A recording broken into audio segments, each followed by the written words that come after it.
Yeah, I'm gonna mute. Okay. Oops. We're live. Here we go. Oh, we are live. Okay. Hey everyone. Hope everyone's having an awesome day. I am here with the famous and fabulous Coach KimBerly Keyton, apartment investing extraordinaire, who is taking us through her journey with helping her mom through 1031 exchange. So I'm gonna turn it on over. Let's hear the update. Awesome. All right, here we are. Hey, Facebook.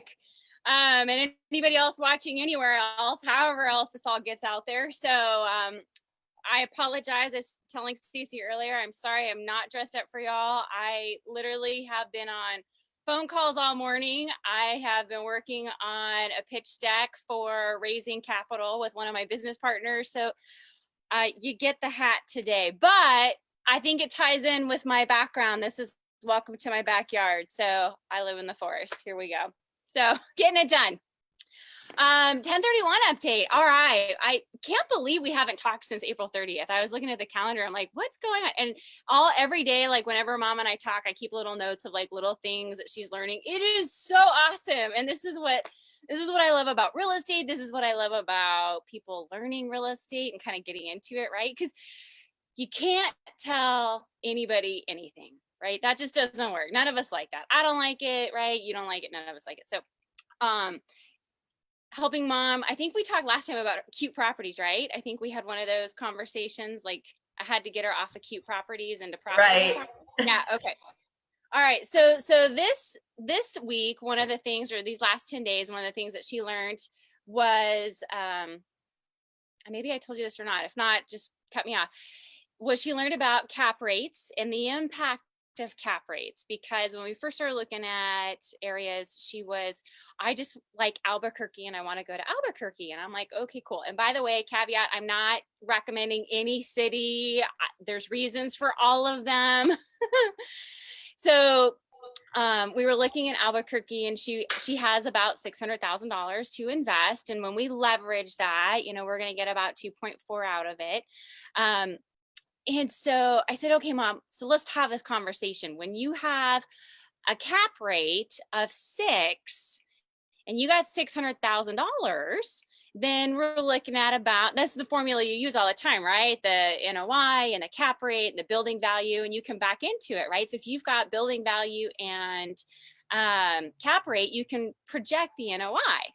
So I was like, okay, mom, so if you've got a 6 cap on 600, then you're going to make about $36,000 a year. And she's like, okay, that's not bad. I'm like, okay, cool. And I'm like, so if it's a 7 cap, it's like $42,000 a year. And she's like, oh, that's better. And then I go, and if it's an 8 cap, she goes, I know how to do my math. That's 48. That's funny. It was awesome. So, she's like, so I want like a 10 cap, right? And I'm like, well, I mean, yeah, that's a lot better than a 6 cap, but now we got to be careful. As you know, right, Stacey, like higher is not always better.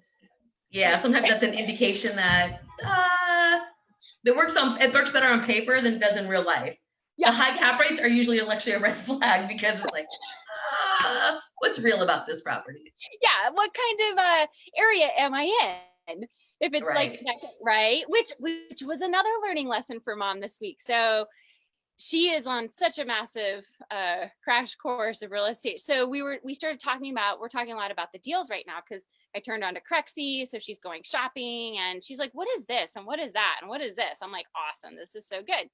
So we were talking about property classes.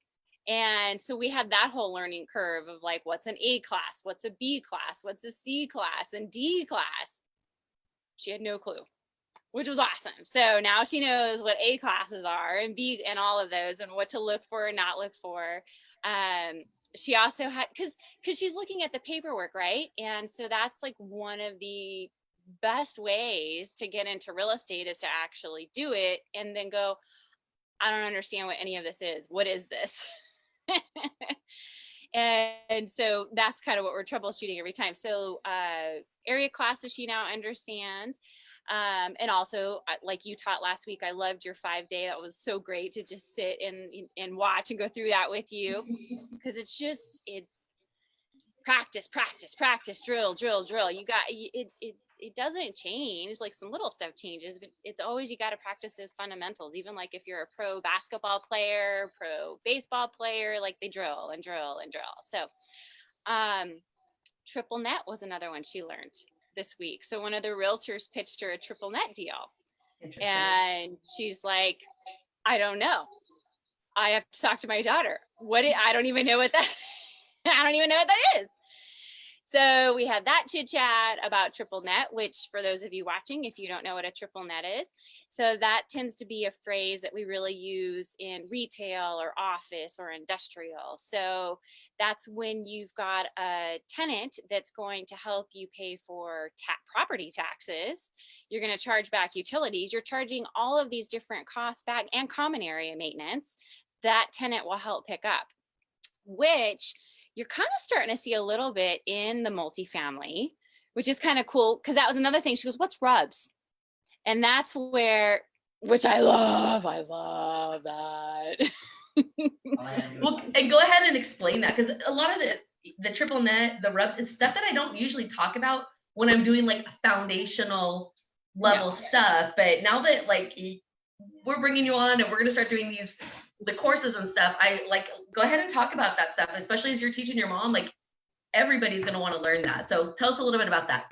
Okay. So it's one of my favorite things that's happening these days. And it's kind of evolved the last couple of years. Cause again, there's a lot of things about real estate that are the same, but then they evolve. And so what's happened in the last few years is that as rentals have become more competitive, and vacancy rates have gotten lower, so we don't have to wait for tenants as long, and we can be more, we can have more expectations of our tenants. We've started in the real estate world to charge back utilities to tenants, and that's a RUB. So that's a ratio utility billing system, RUBs. And you have to be conscientious of it. There's a lot of different ways to do it. There's probably at least 5. And it also depends upon the state that you're in. So in California, you have to do RUBs and to not run amok of the utility commission, the public utility commissions, because in California, they think if you are rubbing back utilities, you're acting as a utility company, which is crazy.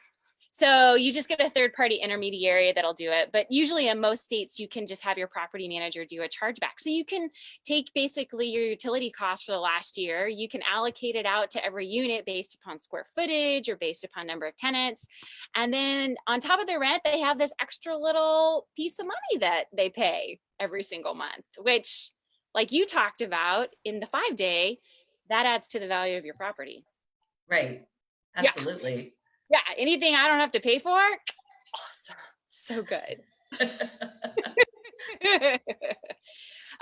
So she learned about RUBs, and let's see, I'm looking at my list. What else just looking at the rent rolls and the financials. Oh my gosh, there's just walking through those with her, explaining, oh, what's this, what's that, what are we looking for, what are they giving us, what are they not giving us.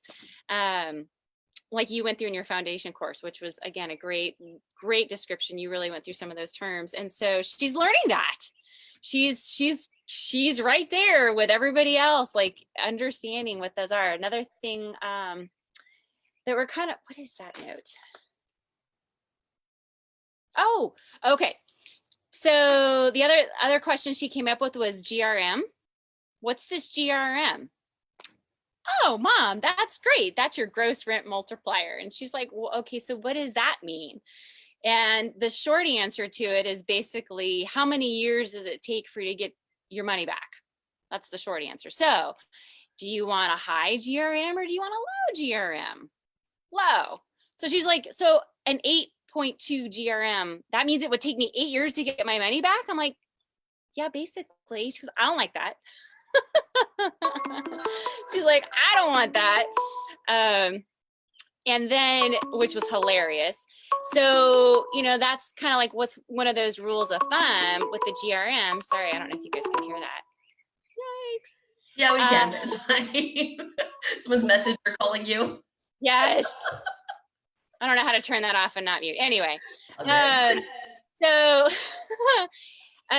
basically you take to figure out your gross rent multiplier, you take your costs in and then you divide it by the gross rents. And that's going to give you a number of how many basically years on that gross rent till you get all that cash that you put in back.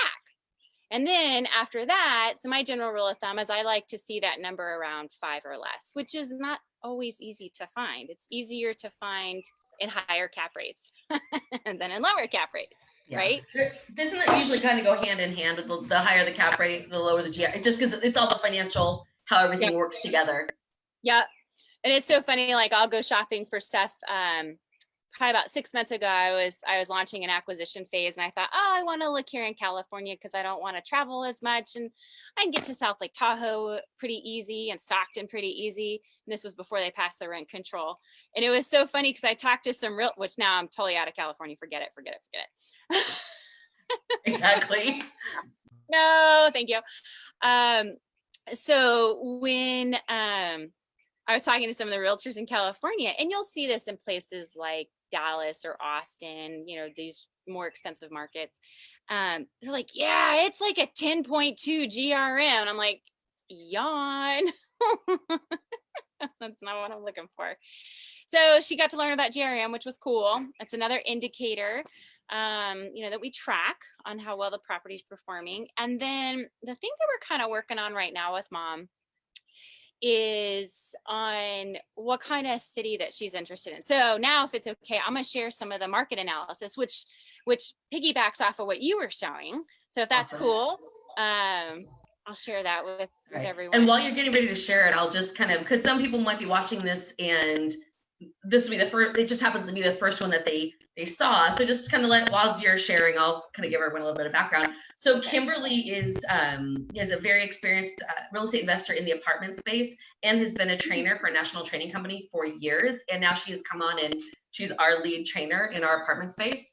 And one of the things that she had an idea about maybe a month ago, she's like, my mom is actually closing on a property, like a family owned property that was an investment property.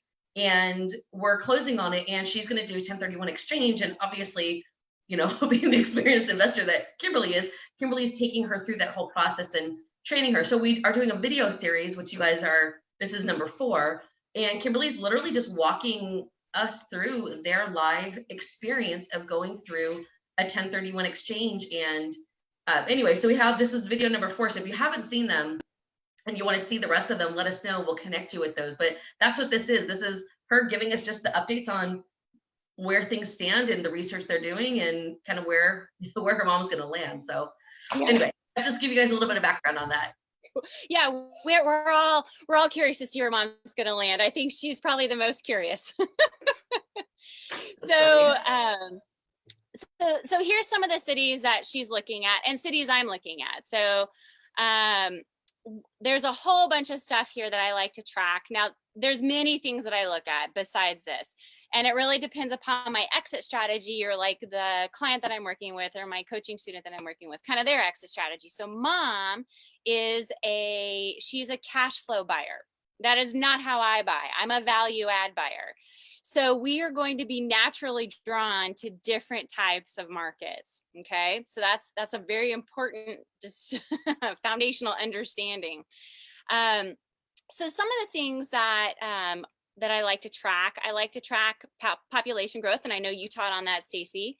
You know, is a city, you know, going up in size? Is it going down in size? Is it flat in size? And it's important, like you talked about, it's important to understand, am I working in a market where I'm going to have tenants in 10 years? Right? And there's reasons to be in places. Like I know Robin talked about Detroit, and he's got like a heart for Detroit, and he loves Detroit. He's so good at Detroit, and I love Robin. If you haven't watched the video on Robin, oh my God, I can't like say enough good things about that man. He is like the world's most interesting investor. He is absolutely, and the nicest human. So I'm tracking right here in the first columns, and like this is what I was going to show Mom this morning, and we were going to kind of work through so she can see another layer. But it's a lot for her. It's a lot for anybody to learn. So she's like, can we talk later? I'm like, of course. So population growth, you know, how much has it changed? Unemployment tracking, what's going on with the unemployment, which is so important, and definitely going to be keeping tabs on that. Obviously, we're going to have a little bump here, with COVID, but it's going to recover because it's not that type of unemployment crisis. It'll recover. Crime, I like to track crime and what's going on with crime. And is it improving? Is it increasing? What's the change in crime? And this I pull off of city data. Okay, so no secrets here. City data, population, pulled just right off of Google, like you showed. If you haven't watched that 5-video series that Stacey did last week, you should go watch it. Unemployment, she showed how to pull that. It's more complicated, Bureau of Labor Statistics, but she walked you through it. So median household income, I just like to kind of see what's going on with income growth. So that's also off of city data. House values, what's going off of there is off of city data. And the median rent. So I pull this, I do actually subscribe to Rentometer, which is like, I don't know, $99, $199 a year. It's worth it for me to do it.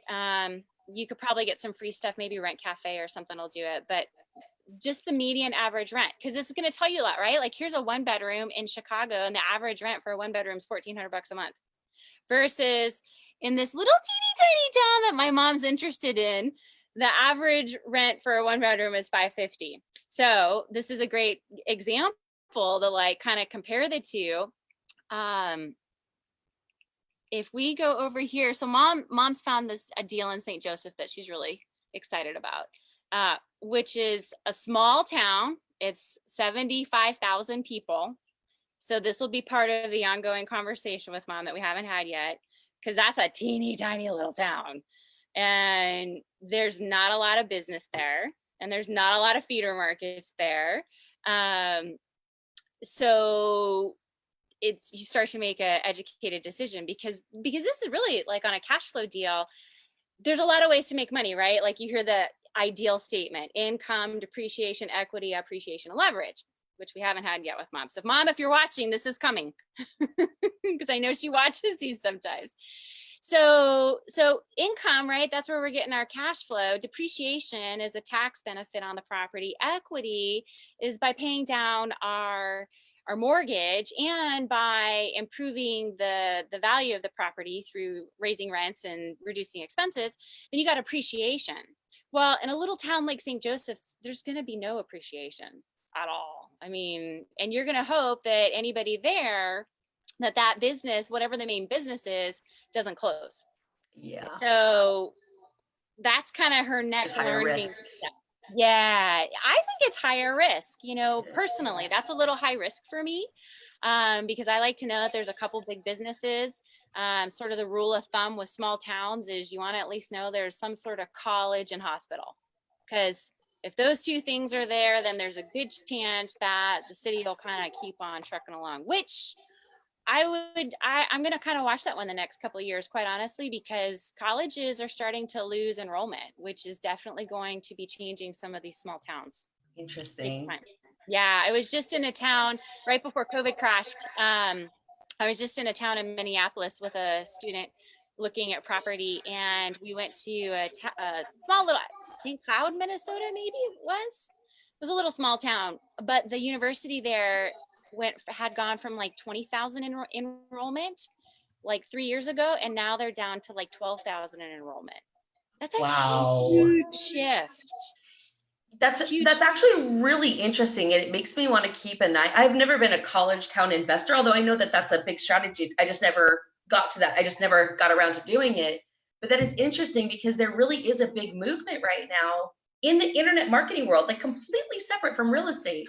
The internet marketing world, which is like, it's all about masterminds. Like Tony Robbins and Dean Graziosi have done this like gazillions of dollars launch on how, having a mastermind and taking a piece of information, and then it's a knowledge broker age. And it really didn't occur to me that would have an impact on colleges. And I don't know that has, but that certainly makes sense that the trend is more towards entrepreneurism and doing your own thing, not just getting a degree to get a job. That's really interesting. I just want you and I to continue to explore that over the next year or two, because you're right, that was a main staple as far as like a market goes. Like, hey, you want to have universities and hospitals, and the hospital thing probably isn't going anywhere. No. But the enrollment, that's a real issue. Yeah. I hadn't thought about it, but it makes sense. Well, and I think it'll be fascinating to watch because there's a number of, I stay involved in a lot of national organizations with what's going on with COVID and in multifamily. And there's a number of universities that aren't reopening in the fall and are postponing enrollment or looking at going online. And the shift is coming, what that shift is going to look like, but focusing specifically on university housing is, I think, going to be very different in a year from now. So I know we got a jolt, and I just wanted to give a quick update. So let's see, the last thing, and I don't know if I said this last time, but we got the official news. Mom's 1031 is now, we got to identify by July 15th. So we were June 11th. So we got another month. We're just huge. Great. I know. That's good news. That's good news. Well, yeah. I'm excited, and we'll stay in touch and figure out what our next update is. And for those of you watching, we'll do I'll do an official announcement later today in the Facebook group, but KimBerly and I are going to be doing a free apartment investing training on Thursday, kind of in preparation for the accelerator course that's coming up. We'll probably launch it in June. And that's going to be I couldn't do all that on my own. I just simply do not have the time. And KimBerly is a dear friend of mine and just a very, very savvy businesswoman, especially in the apartment space. And so we're really excited to join forces and bring together and just absolutely rock it. So Thursday at, what is it going to be, like 2:30 p.m. Pacific, we're going to do a free training on just investing in apartments and just lay more of a foundation. But we're excited to work with you guys and really bring you in and help you do all this good stuff and really set your foundation for your financial future. So anyway, KimBerly, thank you for sharing all of that. And well, I'll see you on Thursday for sure, and I'm sure I'll see you 3 times between now and then as well, as we get all our plans ready.